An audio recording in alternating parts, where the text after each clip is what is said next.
সকলে এখানে উপস্থিত আছে, সবাইকে জানা সালাম ও শুভেচ্ছা। আসসালামু আলাইকুম।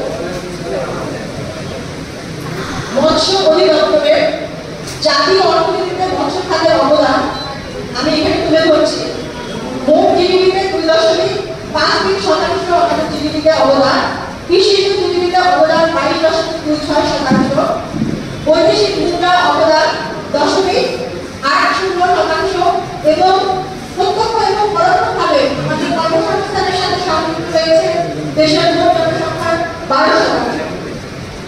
আপনারা জানেন প্রাকৃতিক উৎসে মাছ উৎপাদনের বাংলাদেশের অবস্থান তৃতীয়, মাছ চাষে পঞ্চম এবং সর্বোপরি আমাদের অবস্থান বিশ্বে মাছ উৎপাদনে চতুর্থ অবস্থানে আমরা রয়েছি। তেলাপিয়া উৎপাদনে আমরা বিশ্বের চতুর্থ এবং এশিয়ার ভিতরে আমরা তৃতীয় অবস্থানে রয়েছি। সামুদ্রিক মাছ আহরণে আমরা পঞ্চম এবং বিশ্বে 11টি ইলিশ উৎপাদক দেশের ভিতরে বাংলাদেশের অবস্থান প্রথম। আমরা এরপরে আমাদের উপজেলার তথ্য চিত্র উপস্থাপন করেছি। আমরা 10টি ইউনিয়ন মিলে দেশের উপজেলার সংখ্যা 30,363টি, যার সাধারণত 1507 এখানে সরকারি বেসরকারি সব মিলিয়ে মিল আমরা আছে 30টি, নদী আছে 2টি, খাল আছে 1টি, কাজলভূমি 3টি, সরকারি হ্যাচারি আছে 1টি, বেসরকারি হ্যাচারি আছে 3টি, আড়ত আছে 2টি, বরফকল 2টি।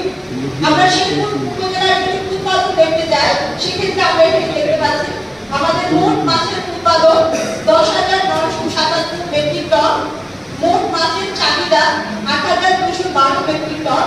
আমরা এখানে মাছের উৎপাদন আছে 2,764 মেট্রিক টন। আমাদের এখানে হ্যাচারি থেকে রেডি উৎপাদন হচ্ছে 8.01 মেট্রিক টন এবং পোনা উৎপাদন হচ্ছে 559.31 লক্ষটি। আমরা এরপরে আমাদের শেরপুর উপজেলার মাছের এখানে দেখতে পাচ্ছি।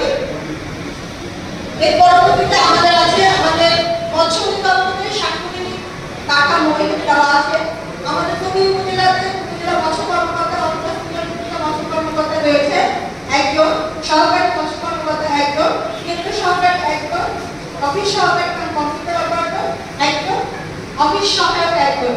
আর এর সাথেই দেওয়ার একটা উদ্দেশ্য, এর সাথে একটা বলতে চাই, এই 5 জন ভেতরে আমার এখানে 2 জন নাই, আমরা 3 জন মানুষ। আমি 3 জন মৎস্য কর্মকর্তা, অফিস সহকারী কম্পিউটার অপারেটর আর অফিস সহায়ক, এই 3টা ব্যক্তি নিয়ে আমার উপজেলা চলছে, যেটা সৌভাগ্যজনক।